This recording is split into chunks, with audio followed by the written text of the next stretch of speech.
Hello, sir. How you doing? Well, as can be expected. Looks like you got a lot going on. Well, we always do here. And thankfully most of it's working. You're here alone, right?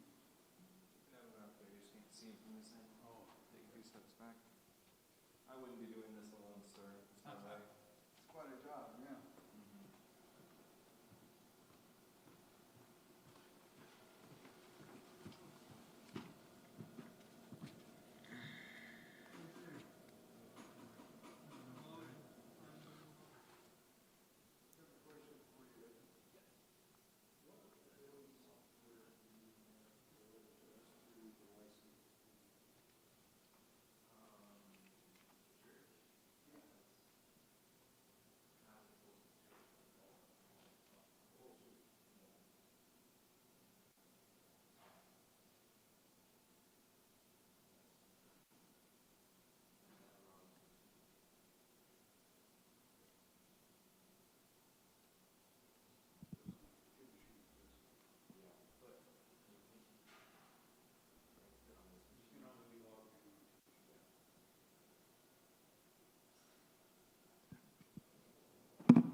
You know, using the mic like this.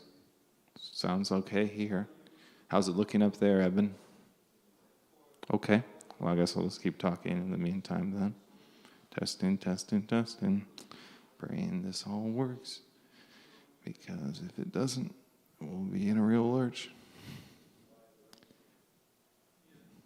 You figured out how to make it private up there, Evan? Okay. Show me when we have a chance. All right. That's good to hear. I'll power this off and... All right. Thank you very much.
Well, welcome, guys. Sorry for the delay. I might need to hold this up a little bit, but that's okay. My name is Beth. I am just a regular schmegular member here, and I also work here. Let's begin with a word of prayer. Heavenly Father, we thank you so much for bringing us here. And Lord, as we begin, we just pray that your Spirit will be here. Teach us how to take care of our bodies. Teach us how to have a wonderful time in food and fellowship. In your name we pray, amen. So we do need to kind of keep this show on the road, so I will go quickly. What you have today will be a sweet salad. So I know a lot of people don't like sweet salads, but I personally love sweet salads. In my salads, I put like onion, honey, lemon. I also am not completely plant-based, so I do put feta cheese, which is very good. It's a good source of fat, you know. But if you are vegan, there's no feta cheese in this. This is just onions. I'll pull out our salad demonstration. So, I took about a quarter of an onion and I cut that in half. So, not too much. You can use whatever salad you please. I personally like a good spring mix. Spring mix has plenty of different veggies like romaine. It has the big green leafy ones. And in your salads, you're going to also see some blueberries. Now, blueberries are full and rich of antioxidants. And kind of, to be honest with you, I didn't really like blueberries growing up. But as I grew up, I learned how to incorporate. Maybe I can get a handheld. Maybe that might be better, handheld.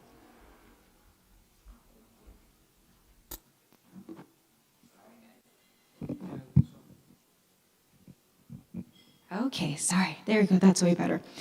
Yeah, so you can incorporate these really rich in antioxidants. The dressing in there is 2 lemons, like about a 1/4 cup of water, and a tablespoon of honey.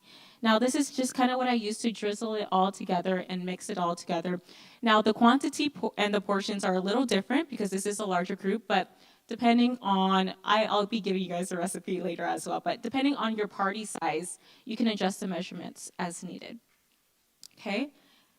We have our entrees coming up next as well. And I'll just kind of go through that right now. What you have is a Thai curry coming up. So a coconut Thai curry. I like to use this unsweetened coconut milk from Thai Kitchen. I find that it's really a good balance of fat and water of the coconut. It's also dairy-free. It's vegan, of course. So I open that up. I'm going to put this down real quick.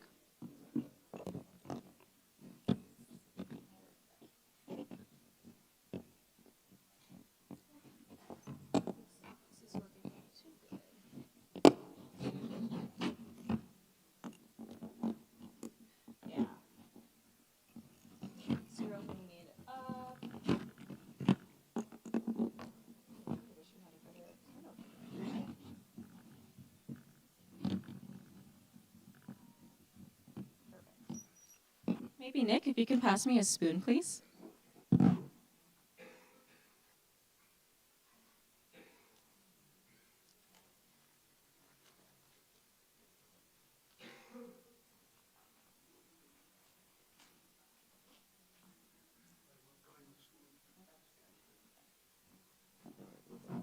All right, so as you guys will see, I'll come a little forward and show you. Right on top of that, you see the fat. It is just sitting on the top. Okay. Underneath is water, coconut water. So I'm going to turn this on about to high. What you want with this is to pour about half. So I'm going to mix it here.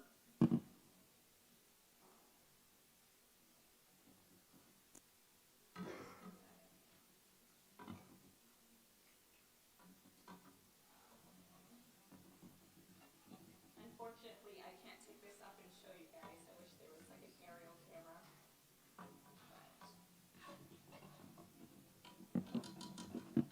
Yeah. we just let that mix for a little bit. So the purpose of this is to have the coconut water and the coconut cream to separate. So when you put this on, you know it's ready to add more ingredients when it starts to bubble. And when it starts to bubble, you will see like the separation of oil and the coconut milk itself. Okay, so we'll let that stick on for some time. Okay. We'll move on to our next item, which is our mushrooms. So mushrooms have a component in it called glutamate.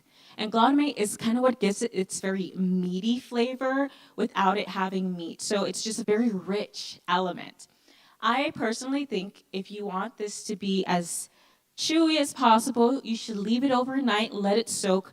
I put about 2.5 cups of water in this. Now, if you're trying to do it quick, maybe you're wanting to do this for dinner or something along those lines, you can always boil it. Take it for about 20 minutes of boiling, and it will reduce. Now, you don't throw that water away because you will be using that water later. So you let this soak for maybe about 24 hours, or if you want to boil it, you do it for 20 minutes and you keep the water from that. You'll also be having some brown rice coming on. And again, these proportions are relative to the size of your party. Okay? Yeah, this is going really nice. So when this does boil down, what I like to use is the tomato paste next. So not the whole can. I typically buy around this size. Take about half or a little less than half, and you put that inside as you're mixing the two together. This also has, the tomato paste also has glutamate inside of it. Now I'm going to come a little closer with this particular curry paste.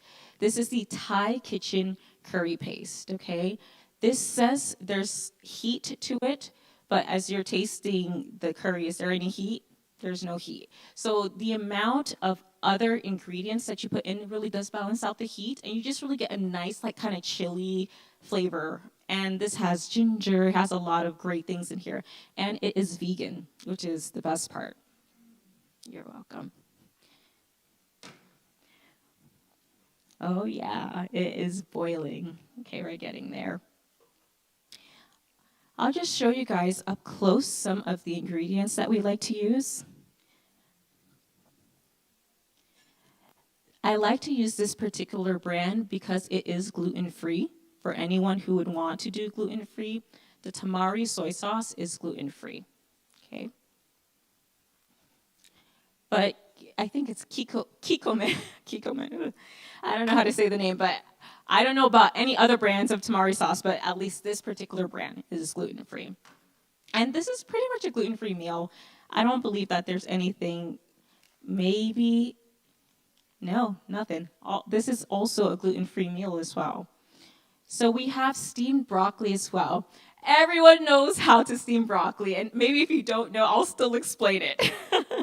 You take it for about like maybe 15, 20 minutes, slow setting. I personally like to put some like salt and olive oil on mine, but you do whatever is best for you for your dietary preference. Okay, put this to the side. And if you guys need some salt, we have some up here. So please feel free to salt up your food. No offense will be taken.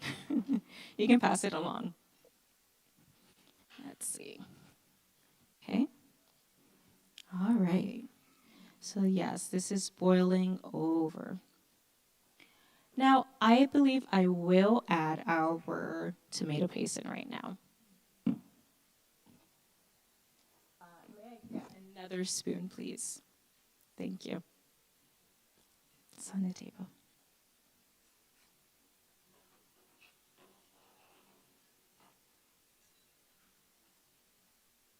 Thank you. Okay.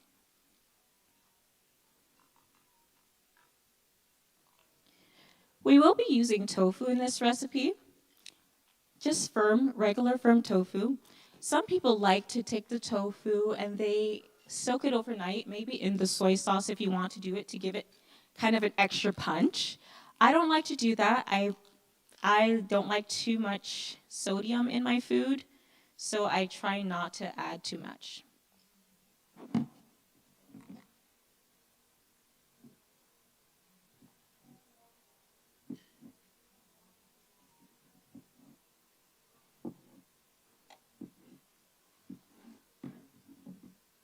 And we are cutting them in cubes.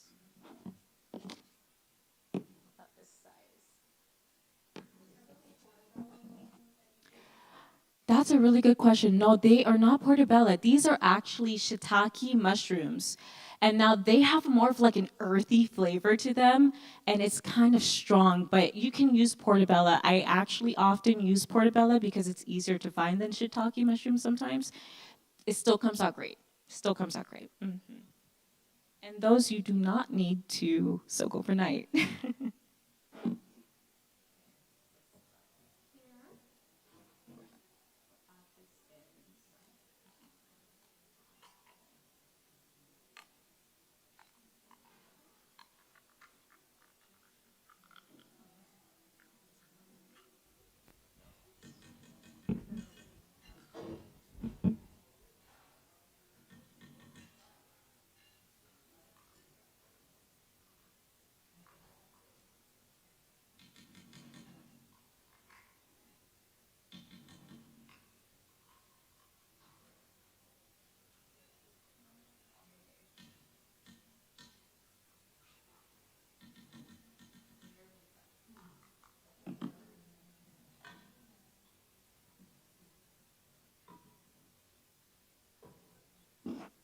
So at this point, I am just mixing the coconut milk and the tomato sauce until they're, one, kind of like marriage, We mix them. And then I add our paste in, the chili paste.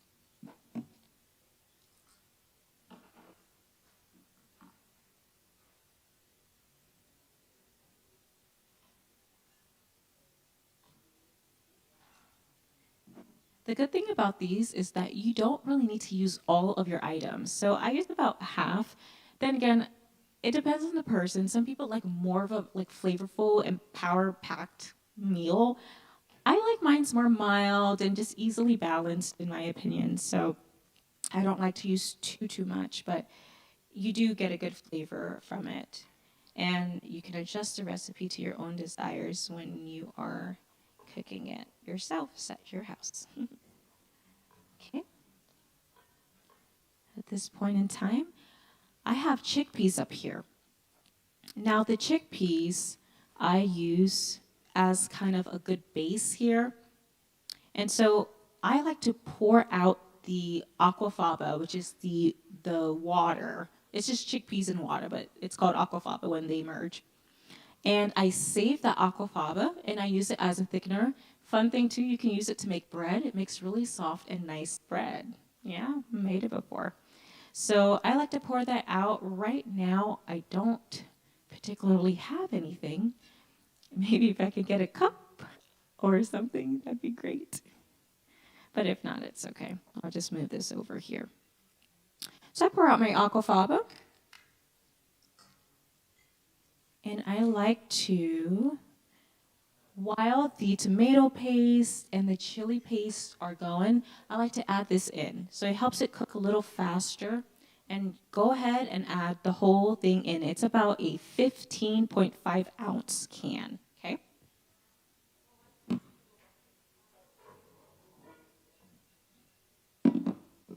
And we are going to stir that.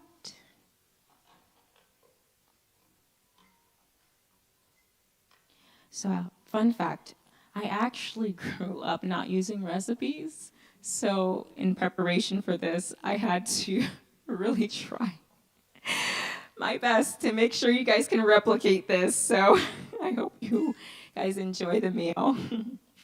We're stirring this until it gets a little soft for maybe another couple of minutes. And we'll get our other ingredients ready.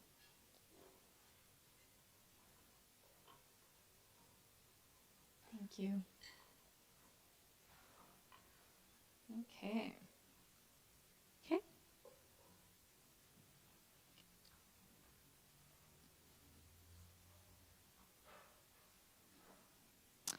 Asian food is one of my favorite foods to make. The next goal is Indian food. Indian is a part of Asia, I know, guys, but it's you have Oriental Asians and you have everyone else. Yeah, their culture is also very rich. They are very family orientated, which is a personal value of mine. Okay, now let's add some more coconut milk.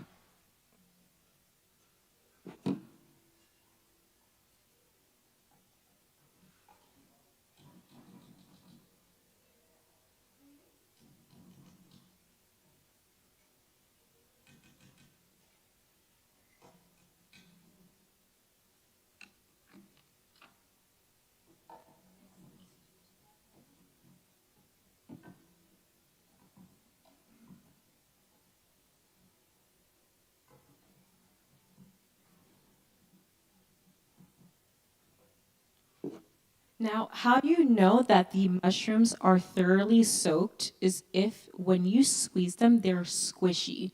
So some people may not like the texture, and that's okay. You may want to go for a different kind of mushroom, but specifically the dried shiitake mushroom, it absorbs the water and gives it a very nice and palatable flavor.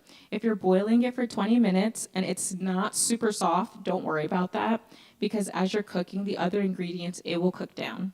And so it does get to that texture eventually, I would say within about maybe 20 more minutes of being cooked with everything else. Okay, so we are going to add our mushrooms next.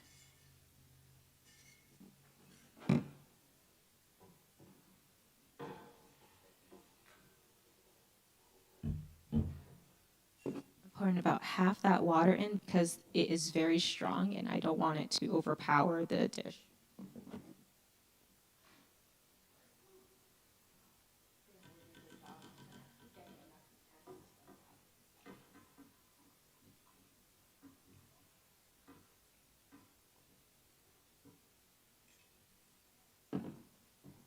Now you saw me add the whole head of mushroom. You can cut it up. I cut it up for the audience here tonight, but I personally like a good mushroom taste to it, so I usually add the whole mushroom in. And then we just stir that until it starts to boil. Just stirring it. Another ingredient I have up here is Thai Basil. Now, Thai basil, I see you smiling. You must use this often. It's really delicious. It has more of like an organic flavor.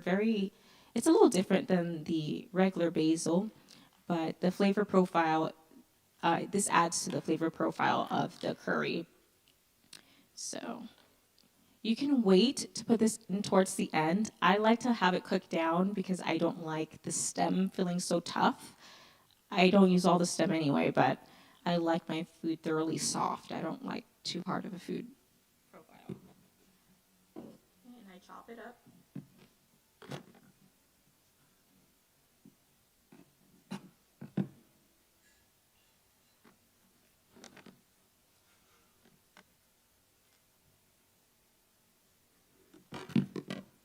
You could rip it.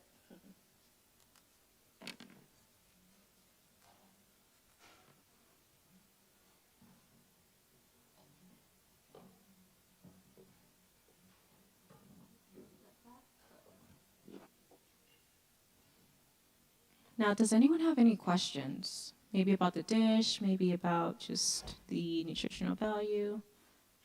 No? Awesome. Just making sure. Okay, let that cook for a little bit. I'll be adding in about 1/8 of a cup of soy sauce, or maybe even a little less than that.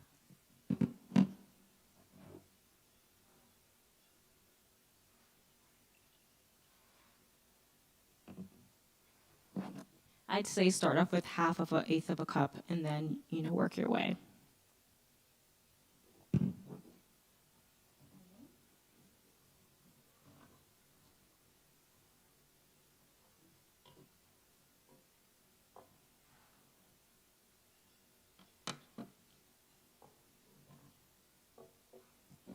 something else I add in here is lime. So this is about half of a lime is about, I'd say maybe 2 teaspoons or so. If you can get lime leaves, that's even better. You just bruise them, you crush them, and you stick them in there, and they just add more of a depth to the flavor profile. I prefer lime leaves, but we don't have an Asian store around here that really carries it. So we're just gonna use the lime freshly squeezed.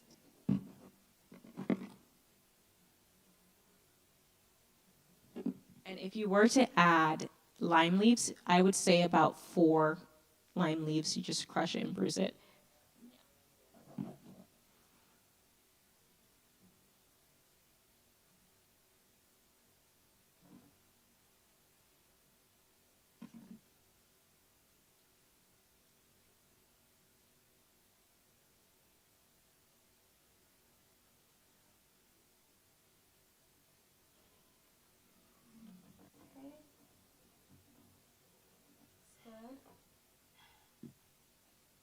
We'll just keep mixing this.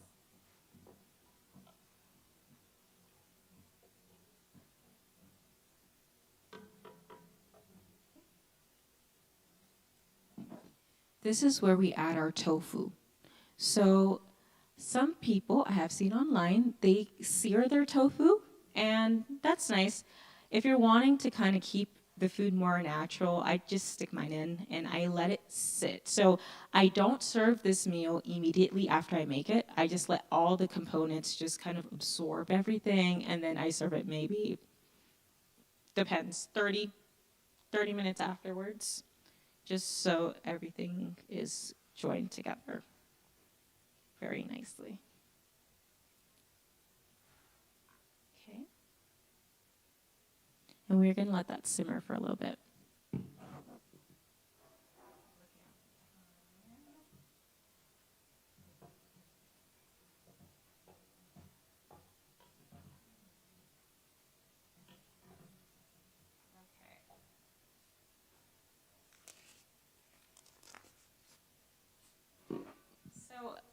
I remember growing up, I was the only one who was vegan in my house, and so I had to learn how to feed myself because my mom did not know what to do with us.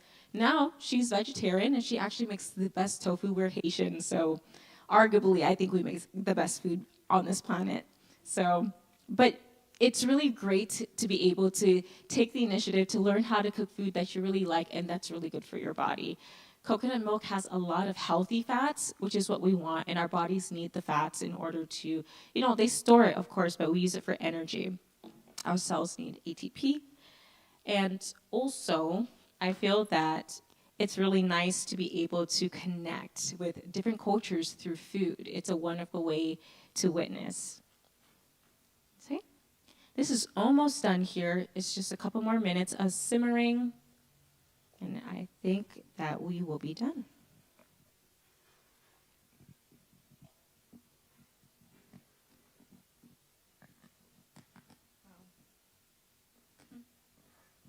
We're going to add some basil, some regular basil, okay? This is about a teaspoon's worth of basil going in.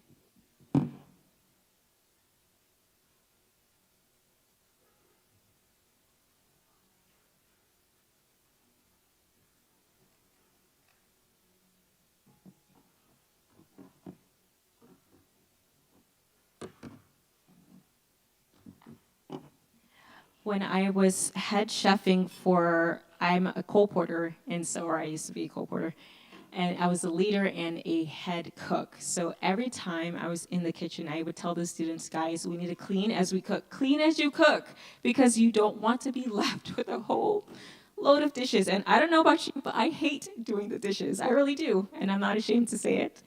But what helps with that is cleaning as you go, because it saves you a lot of dishes at the end of your meal. Cleaning as you go, friends. Okay? All right. Okie doke.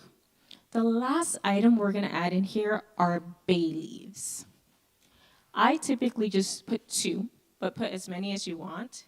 But 2 does the trick, especially if you're just letting it sit. As you can tell, I adapted this into my own liking. So feel free to do the same. I'm sure they do not add bay leaves in regular curry, and maybe if they do, I'm mistaken, but I just add 2. Bloop. Let it sit in there. Let it simmer. Does it smell okay? Does it smell like, can you smell it? I'm so sorry, I'm getting all the benefits up here. Oh, say it again. The smell-o-vision. Media team, do you hear that? We need smell-o-vision. All righty. Now, I'm a taster. I like to taste my food to make sure it's appropriate, and then I adjust it to the liking. 1 more spoon, please. I'm giving everyone a workout. Thank you, thank you. Okay. That's pretty good. Wow. I'm not tooting my own horn, but thank you, Lord. Okay. Oopsies. That's what I get. A little pride. Okie dokie. Let's put this back on here. Now, I think what this really needs right now is just to sit for a little bit and just let all the flavors combine. And that's pretty much it. Now, for dessert, I will be really quick. Yeah, I have about a few minutes. We'll be bringing out a smoothie. Now, I used to work in a smoothie shop, too. Been a lot of places. And we would have this smoothie. It's called strawberry pineapple mint. And initially, when I first heard of this smoothie, I was like, oh, that sounds really gross, mint in a smoothie. But it's quite refreshing. It's really, really refreshing. And so I'm going to show you guys how to make that today. And I, of course, love to adapt it. So I added mango in this one, too. Hopefully no one is allergic to mangoes.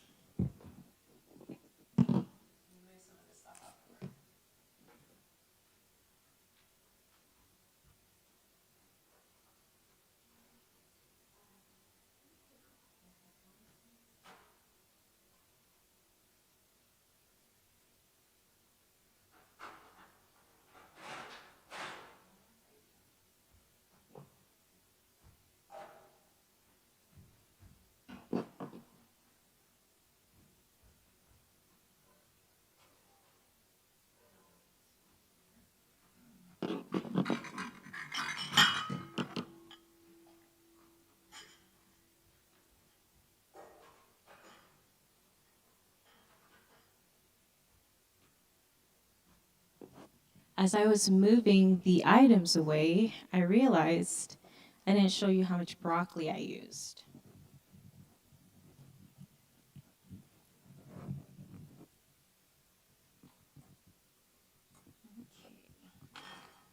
About a head's worth for a family.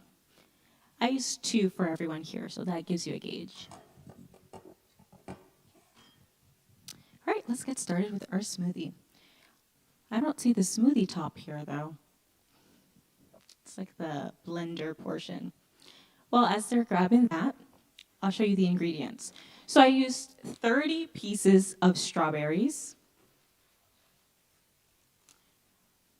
half of a pineapple, and I like fresh ingredients. So typically, I like to freeze them when they get kind of sugary and nice, and then that's what I use. I don't like to do the store-bought, but for the sake of time, today we did use that.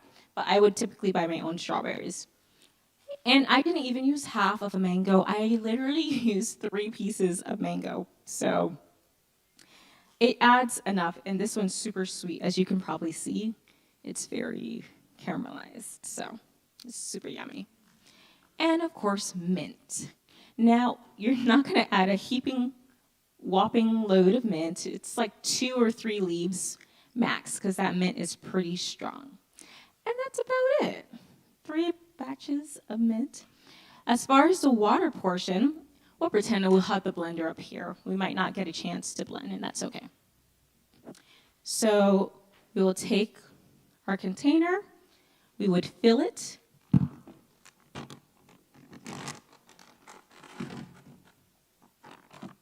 That is not 30 pieces of strawberry, but we just have portion sizes up here.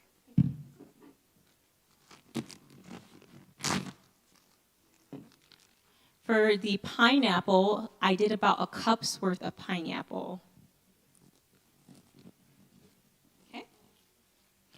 And mango, again, 3 pieces of mango, because it can be quite strong. Unless you are using the frozen stuff from the stores, they do tend to be watered down, so you wouldn't have to really worry about it.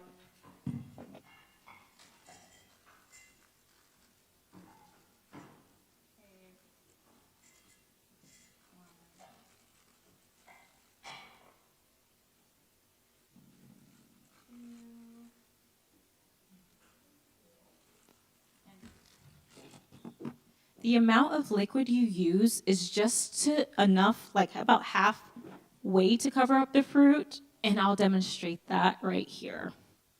So just about half. And you let that go. You just blend that until it's smooth. It is the most sugary thing. Today might be a little different. Catch me, guys, on a better day. I will give you a smoothie that will rock your socks. But this is okay, you know. We love smoothies at Village Church. But yeah, you take about this much and you blend it, and you'll have a pretty thick smoothie. Leave it in the freezer or in the refrigerator. It's up to you. And that would be it, folks. That's all we're doing here. So thank you so much for your time. As I'm cleaning up, I pray you enjoy your meal. You're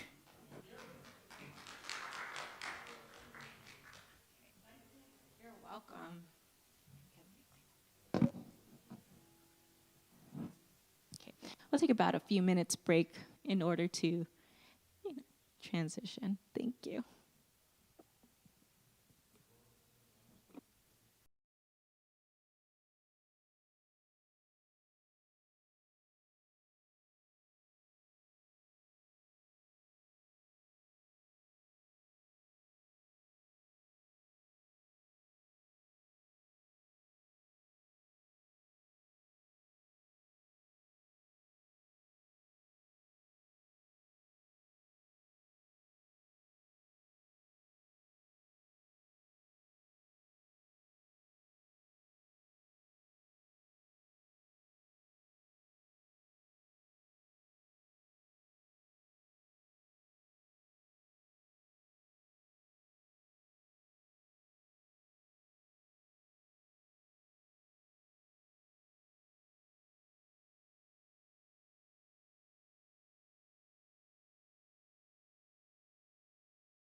Coma.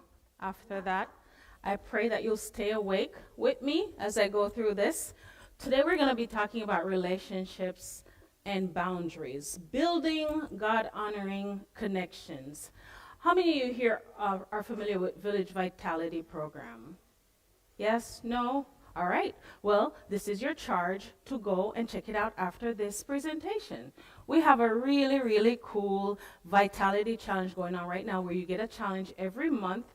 This month we're focusing on relationships, and we want to tie that in a little bit with our dinner with the doctor this evening. So that will be what our discussion is on. Primarily, we're going to be talking about boundaries, but of course, that's within the context of relationships. And so our agenda for tonight, we're going to be looking at some myths and common ways that people think about boundaries. We're going to talk a little bit about the definition of boundary and some types of boundaries. We're also going to look at the categories of boundaries in our day-to-day life and the types of relationships that we're part of. And we're going to touch a little bit on roles in those relationships. We're going to focus on emotions, controls, and reactions. And finally, we're going to close out on how to set boundaries and respect others' boundaries as well. All right, so right now, anybody familiar with this pyramid here? Maslow hierarchy of needs. I'm a social worker. This is one of the first things they taught us in school, undergrad and grad school, to understand human basic needs. So at the foundation there, what do you see? What's our basic need at the bottom of that pyramid? Yep, and we just provided that food for you and some smoothie, which is great substitute right now for water. And they talk about rest. Those are our basic needs. We can't go without those. Second, we want safety and security. And in the middle right there, the third one is belongingness and love. We have a need, innate need within us. That's how God created us. Everyone needs to be loved and to belong. Each of us also needs to feel safe, secure, valued, recognized, and relationship provide those things. And so when we're engaging in different, or when we are a part of different relationships, we're looking for these needs to be met. So why do we need to invest in the relationships in our lives? First, we want to make sure that we, and I apologize if this is not visible enough, we want to create, we were created as relational beings. So God created us as relational beings. And if you think about it, right now, the Godhead is Father, Son, and Holy Spirit. They are already a community. So God, who is a relational God, created relational beings. We also want healthy relationships that reflects God's love. So when we're investing in our relationship, we want to demonstrate the love of God to the people in our circle.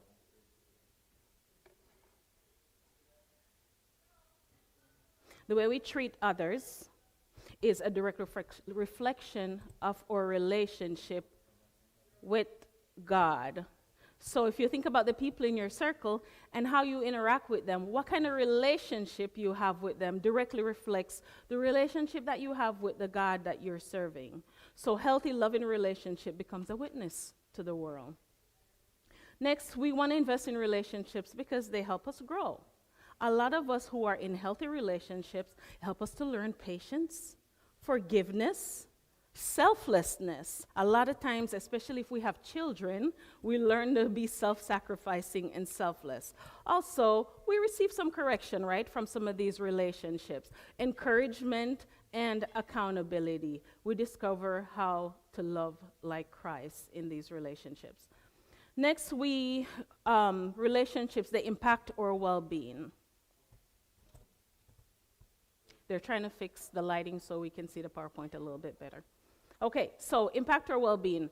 Healthy relationships, again, they reduce stress. They improve our mental health and physical health as well. They increase our resilience during really difficult time. A lot of us wouldn't have made it through some of the difficult times of our life if we weren't in healthy relationships. So whether it's friends or a community like your church or your family members, these relationships can help to build your resilience. And then finally, we are the body of Christ. And as a body, we have different members, and so we have a relationship. Each person matters, and healthy relationships build strong, united community of people. So, types of relationships. There are four main ones that we're going to point out today. We have friendships, we have romantic relationships, we have family, and then we have your community, your work, your church. And all of these relationships have different expectations and requirements, right? Foundation of any relationship is trust. Any relationship that you're a part of, if it's a healthy relationship, the foundation is trust. You have to trust the individual. And if you think about your relationship with God, what he's calling you Two is a faithfulness, which another word for faith is trust or believe, to trust in him. Once you've learned to trust God and realize that he's reliable and dependable, that will enhance your relationship with him. And it's the same thing with all the other individuals in your life, that you want to make sure there's a foundation of trust. And then some uniqueness to each one of those. So like your romantic relationship, you want to have respect in those and good communication, purity. For your friends, you want support. And again, you want that trust and honesty. For family, sometimes you may need forgiveness, and you want them to express their love in different ways. And for your church or work or even your community, you want there to be some level of accountability or unity and grace. So, what makes a relationship healthy? Tell me what are some traits that you want in your relationships to make them healthy. Respect. What else? Give and take. Yep. Love, absolutely. So some that I have here on the screen, and we could put a lot more on there. Trust, mutual respect, honesty, support, accountability. Sometimes we hesitate for that one. We struggle when people hold us accountable, but a healthy relationship does have that. We have people who say, I'm going to hold you accountable for this. I'm going to call you up to a higher standard in this relationship. But the one that I want to focus on for a little bit is communication. And all of these traits, they reflect setting healthy boundaries. And boundary setting can have a lot to do with how we witness and how we've witnessed and experienced boundaries being set in our life growing up. And so if you look back on your life as a child and watch how your mom or your dad or your guardian, whoever it was that set boundaries, how you experienced boundaries earlier on in your life, you recognize that you have developed some characteristics that's similar to what you've learned or how you've learned to set boundaries. I want to look at communication for a little bit because I feel like a lot of times we can respect individuals, we give them that autonomy and all the other traits for healthy relationships, but we struggle with communication. So there are different types of communication. There are three main types of communication. We have passive, aggressive, and assertive. And I know you've heard those words floating around before. Oh, you're a passive communicator, or you're very aggressive communicator, or I like your communication style because you're very assertive. So passive communication is just that inability, one, or the unwillingness to express your thoughts or feelings. So for whatever reason, you're not capable of expressing, or you're not willing to do that because you're afraid of rejection, or you're afraid of whatever experience you've had previously when you try to express yourself. So sometimes we're a little bit passive, hesitant to express our thoughts and our feeling. And then aggression. So sometimes you might find people with aggressive communication style, simply meaning that they try to get their way through bullying individuals or intimidating people. So sometimes people have really strong personalities and we say they're aggressive. That's very different. A strong personality does not mean somebody communicates aggressively, so there's a difference. And then finally, we have assertive communication. That's a mixture of a little bit of aggression and a little bit of passive communication. So we're able to express our thoughts and feelings clearly and directly without hurting. So the ability to express our thoughts and our feelings and make sure that we're being very clear and direct to the individuals that we're communicating with. That's what assertive communication looks like. So some other skills that's good to have when you're communicating: listening with understanding, not to respond. A lot of time, especially when it's a difficult conversation, we listen to respond like a rebuttal, like it's a debate. Try to listen to understand what the individual is saying. I do provide couples therapy, and what I tell my clients, I say, listen like you're learning, and you're going to have to do a presentation on the person's perspective afterwards. So when you're done, you should be able to do a PowerPoint presentation on what they just shared. So you're listening to understand instead of listening to respond.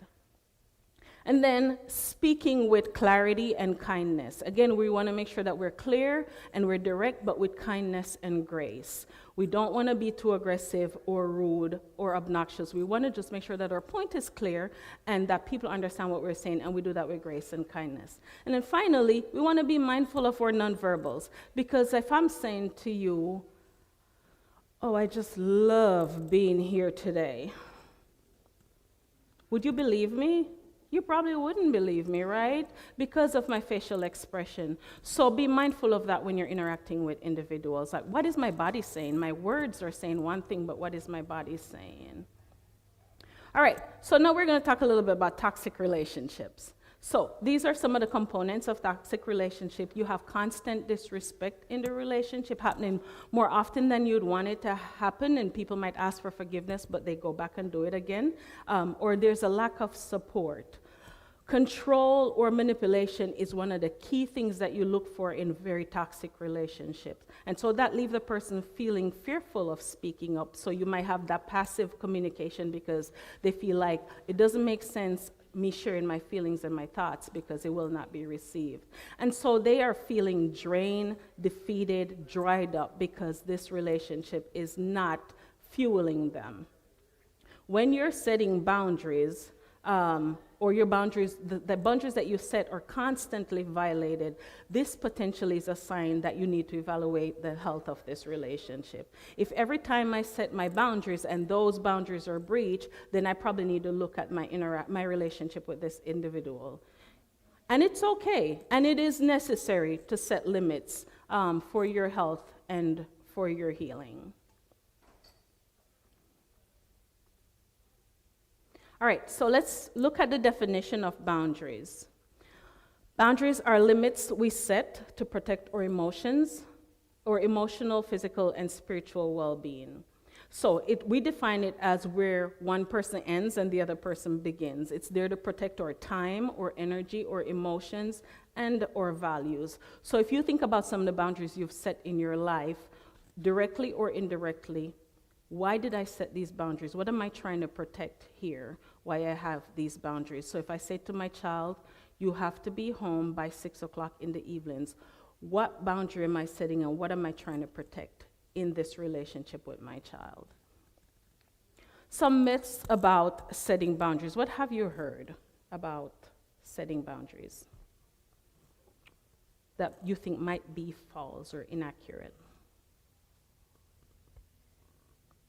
Do you hear people talk about boundaries a lot? No? Yeah, I don't feel like it either. I don't think people really pay attention to boundaries and talk much about it. Yeah, yes.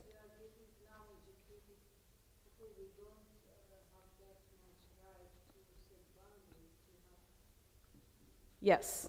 And when you try to say that in a conversation or in a relationship, often you meet with resistance. What do you mean you need to set some boundaries? Like, people get defensive instantly when they hear that. So, boundary setting. Sometimes you'll hear people say, setting boundaries is unloving and it's selfish. You don't care about the other person. That's why you're setting boundaries. That's very selfish. Or you might hear them say, Christian love means having no boundaries, right? And avoiding confrontation. We don't want to have confrontation because we're Christian people. Boundaries mean rejection. People will be angry or they'll leave. And a lot of times we see that, especially in my line of work. People are so afraid to speak up or set boundaries because they're worried about losing the relationship. And I always say, if you set healthy boundaries, not unhealthy boundaries, but if you set healthy boundaries to maintain this relationship and people leave, then they don't belong in your life. The final one is only people with problems need boundaries. Have you ever heard that? I know. Silly statements. So healthy boundaries make relationships stronger and honest. They don't destroy relationships. They build them up and make them stronger. And if you think about Jesus' life experience while he was here on earth, he had some healthy boundaries. Yes. Absolutely. Yes, the commandments are boundaries. Boundaries are not about building walls. They're about building respect and healthy relationships. Yes.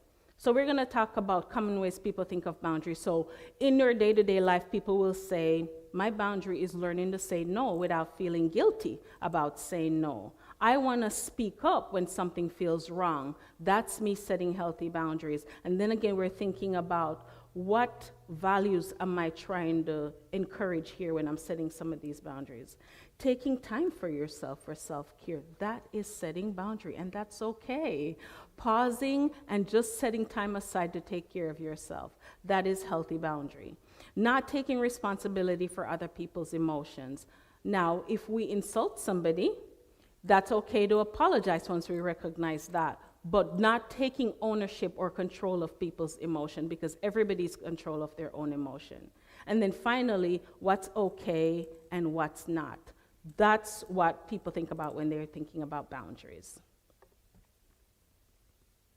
All right, so there are types of boundaries. There's a physical boundary, of course, space and distance between you and someone. Sometimes you have an experience with someone and you say, I need to just stay away from you for a little bit until I figure this out.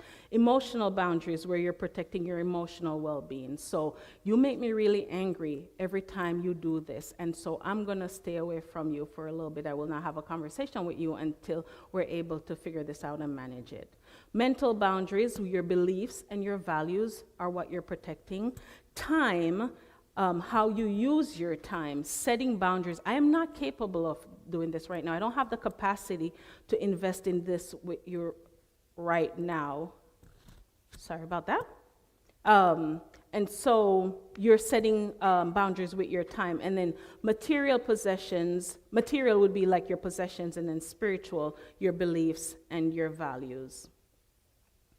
We may have different boundaries in different seasons of our lives, right? For example, emotional boundaries mean not internalizing someone's feeling at this time, and so we might need to set emotional boundaries in this instant or this circumstance. So think about boundaries like fences and not a wall. We're trying to make sure that we have a gate with that fence, we're letting people in and potentially keeping some people out. It helps us define what is ours and what is not. And when you think about emotions, you can think about boundaries like fences or a property line, where it indicates what's your responsibility and what you own. It's also like traffic signs. And somebody talked about guardrail earlier, or like a guardrail, where you know that it's there for safety and order. We talk about stop, yield, go. That's what your boundaries help with. If I'm going a little bit too fast, let me know. I just don't want to keep you past your time here. So there are categories of boundaries, the same way there's categories of communication. So we talked earlier that there's passive, aggressive, and assertive communication. So with boundaries, we have rigid boundaries, porous boundary, or fluid, and then healthy or flexible boundaries. What do you think rigid boundaries look like?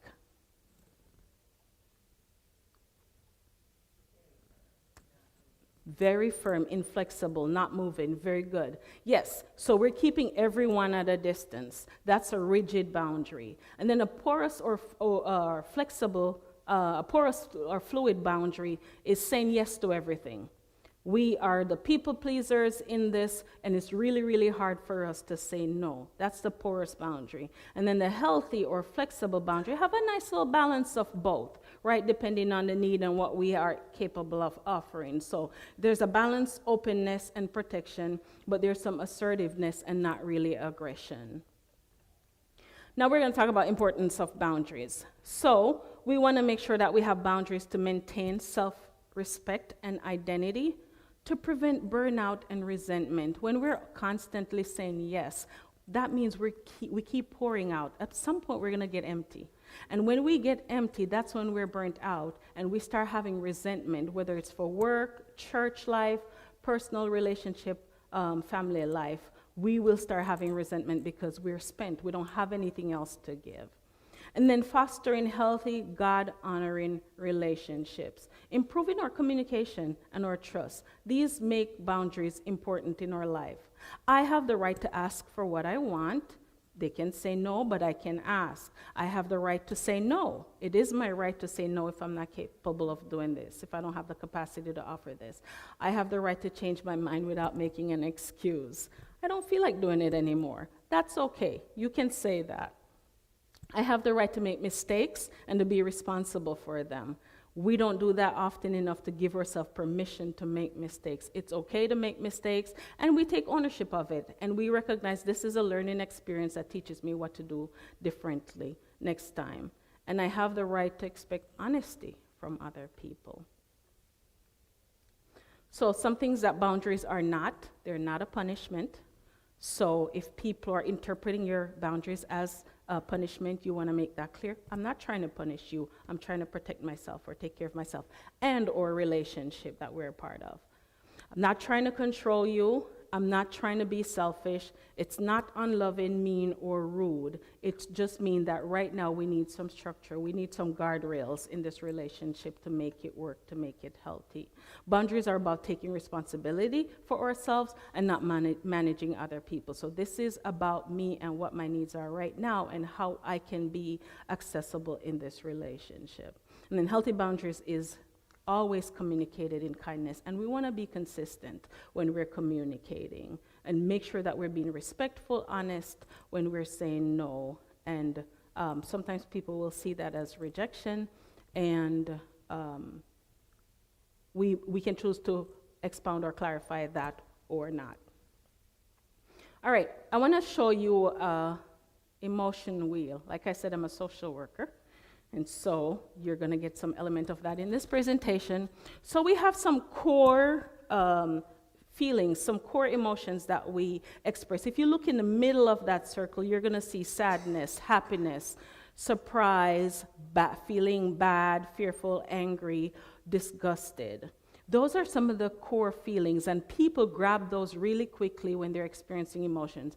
I'm angry. A lot of times you'll hear that, but sometimes it's more than anger. Sometimes you're really feeling let down or betrayed. So understanding the root cause of that core emotion is important. You're angry, but why are you angry? Are you angry because you're frustrated or you're feeling annoyed? Are you angry because you're feeling humiliated or disrespected? What is the why behind that anger? Same thing for all the other emotions. I'm really, really happy right now. Why am I happy? Am I happy because it's a playful happiness, or it's a peaceful happiness, or a trusting happiness? What kind of happiness am I experiencing? Is it because I'm feeling loved or feel appreciated? Why do I feel happy? So looking at the core emotion that you're experiencing and kind of digging deeper to figure out, why do I feel the way that I feel? And you can have, of course, a lot of you in here know that you can have more than one of these emotions at a time. And so you can feel sad and surprised at the same time. You could be angry and fearful at the same time, or disgusted. So it's very normal to experience more than one of these emotions at a time. So we want to make sure that we understand that emotion so we can express it clearly. And if we don't know how we feel or why we feel the way we feel, how are we going to expect other people to really figure that out? We have to recognize how we're feeling, what we're feeling, and be able to express that so people have a clear understanding of what we're experiencing. And then I want us to think about, I have control over my emotions. What else is in my control? So we have a theory we call the locus of control. We have internal locus of control and then external locus of control. And if you look on the screen, internal is saying, look what I can do. It's more internal. It's focused on you. I can determine my own future. You're more likely to set and maintain boundaries when you have healthy internal locus of control. You take responsibility for your emotions and your reactions. You recognize that you are empowered to make changes rather than to feel helpless. And then external locus of control is more like blaming others. Like you're putting the responsibility on other people in your life. So when you have strong external locus of control, you may struggle with saying no sometimes, or taking the initiative. You might blame others for poor boundaries when you're not setting boundaries yourself. And sometimes we feel stuck and victimized because we feel like everything is out of our control. There's nothing that's within us to manage. You can't control other people. So I want you to remember that what you have control over right now is yourself. As much as we would really love to be able to control other people and control their emotions and their reaction, we have no power to do that. And some of the bad choices, I got to put that in there, some of the bad choices that people make, we wish we could control that and stop it, but we can't. What we have control over is or choices or words or reaction. And so we want to shift from external to internal control. That can help us gain spiritual maturity and emotional strength. You know, God doesn't ask us to control everything. He just asks us to be faithful with what's in our hand and what he has given us control over. Then the final diagram that I want you to look at is this is a theory from what we call dialectic behavioral therapy. It's talking about the wise mind. And so when we recognize our emotions and what's in our control, then we have to make a decision. How do we go about making that decision? So there's two components usually when we're triggered or we're responding to something. There is the emotional mind, right, or the rational or the reasonable mind. So in the rational or the reasonable mind, we're looking at logics, we're looking at the facts that we have, and we're using that to make solely to make our decisions. And then we have the emotional mind.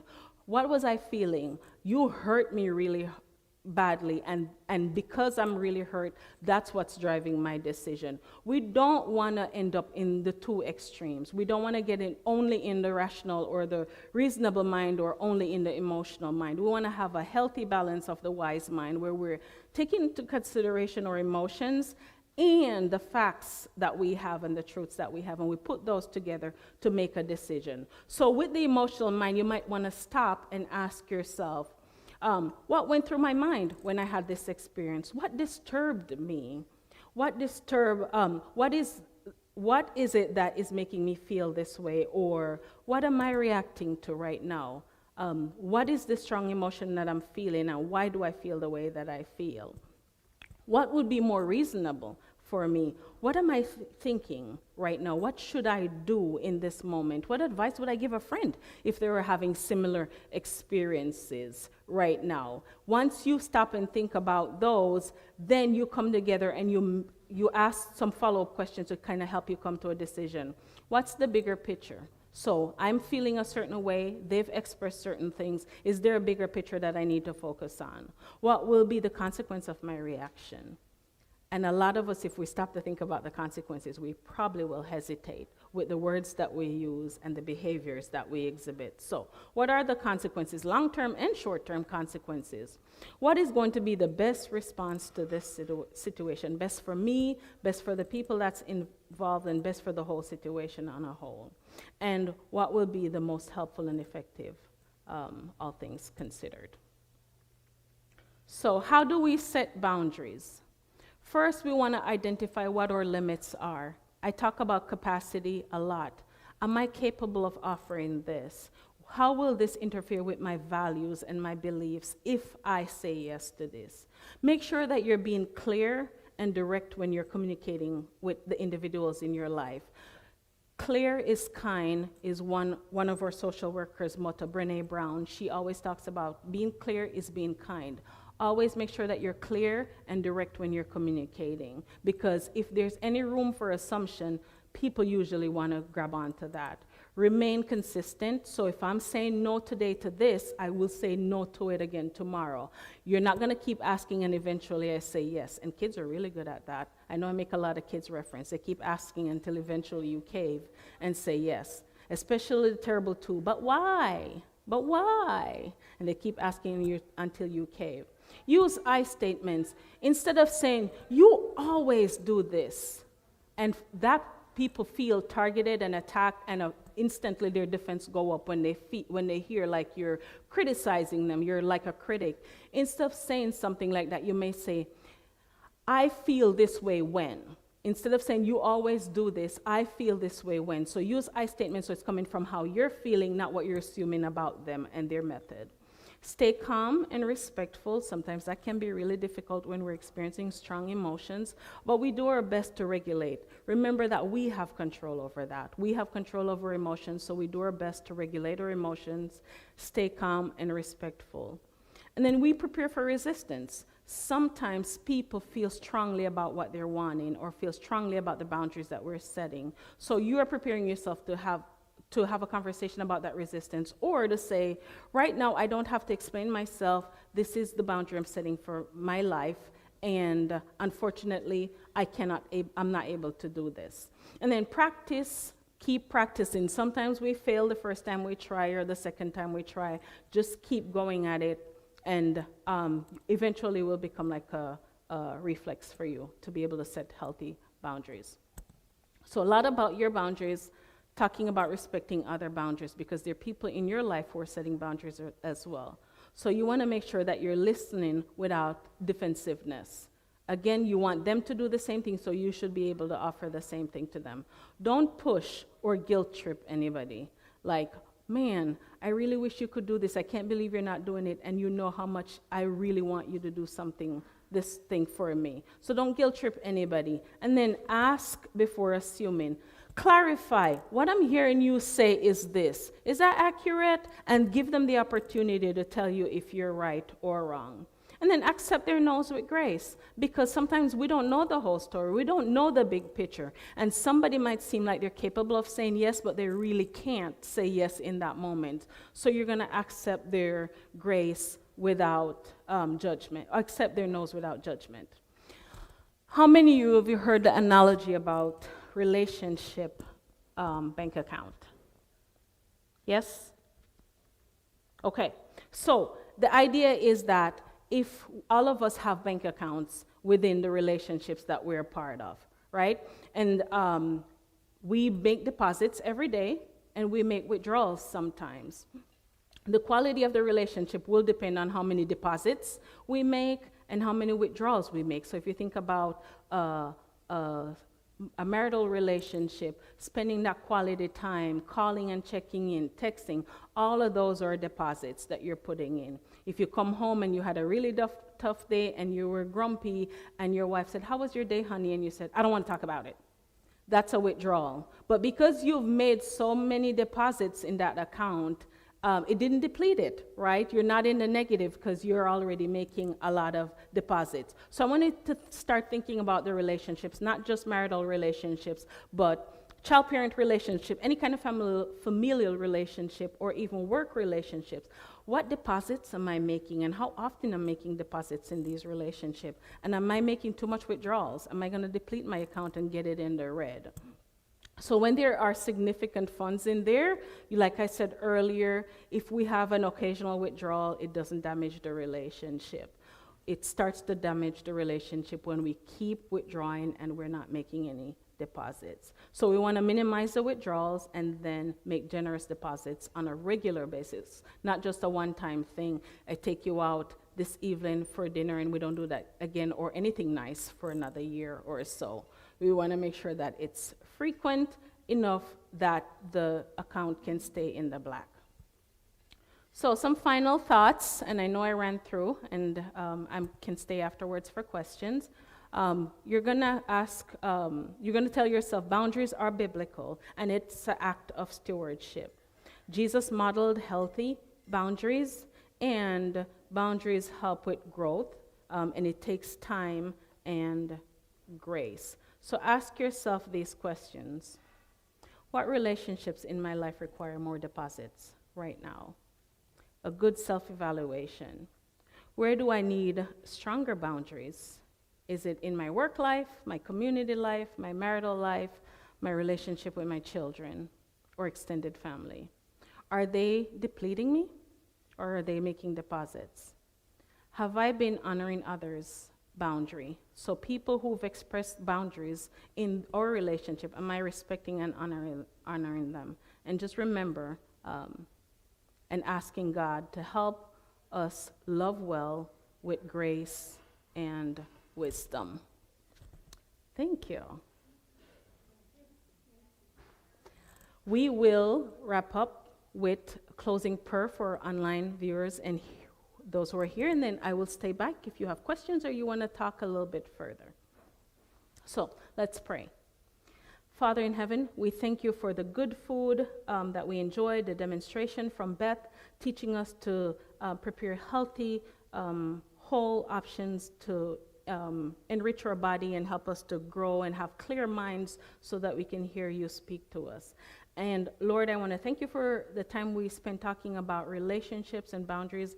All of us are part of relationships, and sometimes it's really difficult to identify and set boundaries. And I pray that you will give us the wisdom and the discernment to do this, and that the people in our lives will be receptive and learn also to set their own healthy boundaries. We thank you for this time and for this experience that we have to fellowship with each other. In Jesus' name, amen. Have a good evening.